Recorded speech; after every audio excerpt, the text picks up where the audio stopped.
In Taiwan, there's a blogger named Jiza Wu on the top of the flow.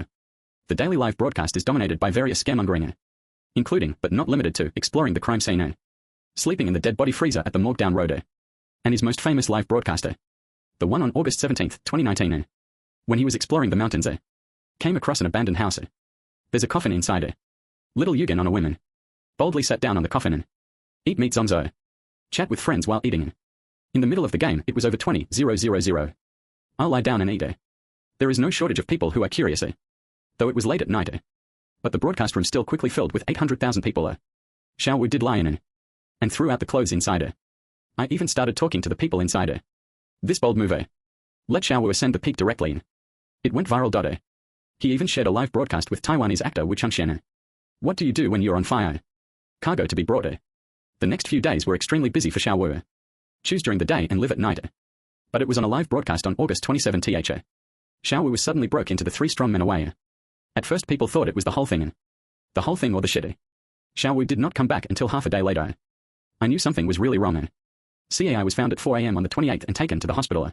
He was unconscious and had serious injuries to his hands and feet. Doctors said it was likely to be a secret amputation. Even when it's healed, it can interfere with your operations. Because Xiao Wu did not insult the victim until 10 days ago. Sleeping in a coffin. Plus the taboos of one. That's why a lot of people think this is revenge. Road soil for and you also go to find leisure. Although there is no road. But that was a really bad move. So I won't comment too much on his behavior here. Just say it's true. The ones who broke his leg last time. It's from the Inclusion Star Live team next door.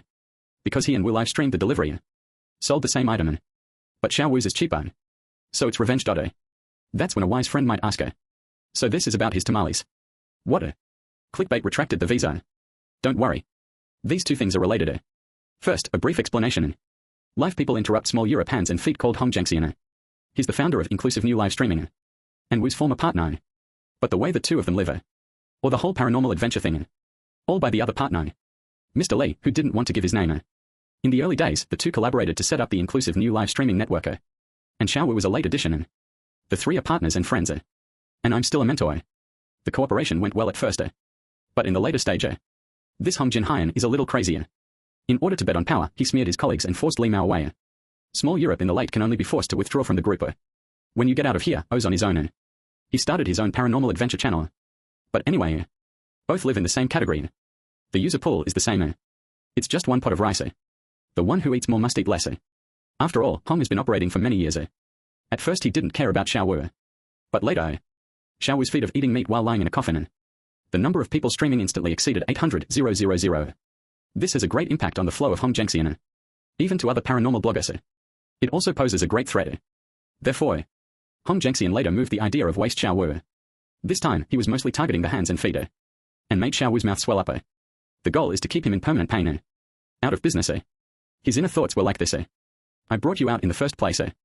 I don't care if you'll live. But not more than it affects me. As for the contradictions caused by the back of the shipment, that's more of an excuse. If not this time, there will be a next time. Finally, don't insult the dead like we did. It's not supernatural. It's a moral issue and a crime.